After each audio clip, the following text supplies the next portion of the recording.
nakakaalam, kundi para lang ma-inform siya.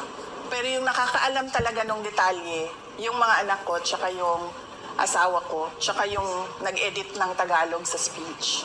Pero may tanong din ng taong bayan kasi nung in-announce nyo to, galing po kayo sa The Hague kay Pangulong Duterte. Meron po bang sinabi sa inyo na nag-convince? Pilano nyo po ba?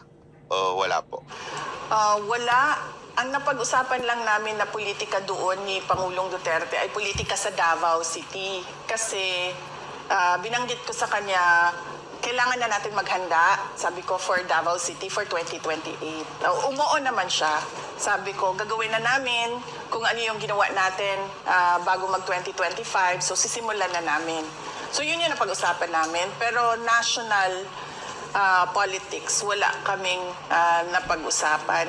In fact, kahapon lang siya sinabihan ng mga abogado niya na yung anak mo nag-declare na tatakbong Pangulo. At nagbigay siya ng note, napaka-ikli na note, at pinadala sa akin nung abogado.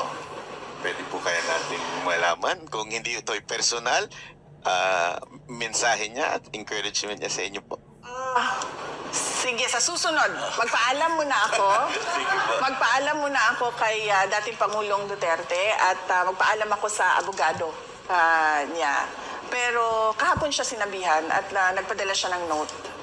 Kaya importanteng